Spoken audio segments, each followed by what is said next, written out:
Hi welcome back to my channel easy cinema time. வணக்கம். இன்றைக்கி நம்ம சேனலில் இப்போ ரீசெண்டாக வந்த சென்ட் ஹெல்ப் மூவியோட ஸ்டோரிலைன் தான் பார்க்க போகிறோம். இது survival horror comedy thriller movie. இந்த மூவியில் மெயின் லீடான லிண்டா அவங்க கம்பெனி சிஇஓ பிராட்லியோட தனியாக ஒரு ரிமோட் டெசர்டட் ஐலாண்டில் மாட்டிக்கிறாங்க. இவங்க 2 பேரும் அந்த ஐலாண்ட்லேருந்து உயிரோட தப்பிச்சாங்களா இல்லையா அப்படிங்கிறது தான் இந்த படத்தோட கதை.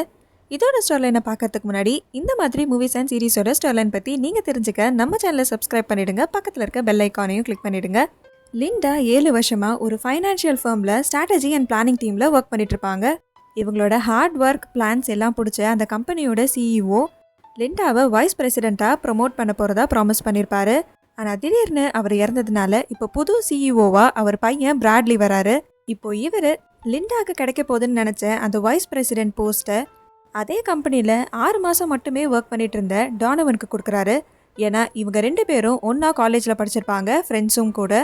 பிராட்லிக்கு லிண்டாவை சுத்தமாக பிடிக்காது. அவருக்கு மட்டும் இல்லை, அந்த ஆஃபீஸில் இருக்க யாருக்குமே லிண்டாவை பிடிக்காது.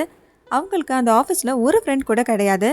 லிண்டா கிட்ட பேசுகிற ஒரே ஆள் அவங்க வீட்டில் இருக்க ஸ்வீட்டின்னு ஒரு பேரட் மட்டும்தான்.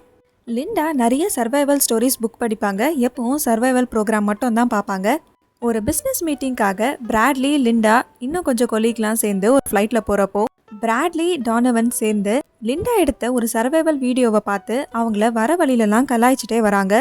இவங்க போயிட்டுருக்க ஃப்ளைட் தண்டர் ஸ்டார்மில் மாட்டி பயங்கரமாக கிராஷ் ஆகி கடலில் போய் விழுகுது. அந்த ஃப்ளைட்டில் இருந்த எல்லாருமே இறந்துருப்பாங்க, பிராட்லியும் லிண்டாவையும் தவிர. பிராட்லிக்கு காலில் நல்லா அடிபட்டிருக்கும். எந்த சர்வைவல் வீடியோவை பார்த்து இவங்க எல்லாரும் லிண்டாவை கிண்டல் பண்ணிட்டு வந்தாங்களோ அந்த சர்வைவல் ஸ்கில்லெல்லாம் யூஸ் பண்ணி தான் லிண்டா இவரை பார்த்துப்பாங்க. ஆனால் ஐலாண்டில் மாட்டினாலும் இன்னும் பிராட்லி ஒரு பாஸ் மாதிரி தான் பிஹேவ் பண்ணிட்டு இருப்பாரு. போக போக லிண்டாக்கு இந்த ஐலாண்டில் வாழ்றது பிடிச்சி போக ஆரம்பிச்சிரும். 2 வாரத்துக்கு அப்புறம் இவங்களை காப்பாற்றுறதுக்காக ஒரு ரெஸ்கியூ டீம் போட்டில் வந்திருப்பாங்க. லிண்டா அந்த போட்டை பார்த்தும் அவங்க கண்ணில் படாத மாதிரி ஒளிஞ்சுப்பாங்க. இந்த விஷயத்த பிராட்லி கிட்ட இருந்தும் மறைச்சிருப்பாங்க. இன்னும் கொஞ்ச நாள் இந்த இடத்துலயே வாழலாம்னு அவங்க டிசைட் பண்ணியிருப்பாங்க. ஆனால் இங்கே இருக்கிறது பிராட்லிக்கு கொஞ்சம் கூட பிடிக்காது. அவர் மறுபடியும் அவர் லைஃப்க்கு திரும்ப போகணும்னு ஆசைப்படுவார். லிண்டா மறைச்ச இந்த விஷயம் பிராட்லிக்கு தெரிஞ்சா அவர் எப்படி ரியாக்ட் பண்ணுவார்? லிண்டா மறைச்சது இந்த ஒரு விஷயம் மட்டும் தானா, இல்லை இன்னும் நிறைய இருக்கா? இவங்க 2 பேரில் ஒருத்தர் மட்டும்தான் இந்த ஐலாண்ட்லேருந்து தப்பிச்சு வெளியே போவாங்க. அது யாருன்னு உங்களுக்கு தெரியும்னா கமெண்ட்டில் சொல்லுங்கள். இந்த வீடியோ உங்களுக்கு பிடிச்சிருந்ததுன்னா இதுக்கு ஒரு லைக் பண்ணிவிடுங்க. Tata bye from AJ cinema time. வணக்கம்.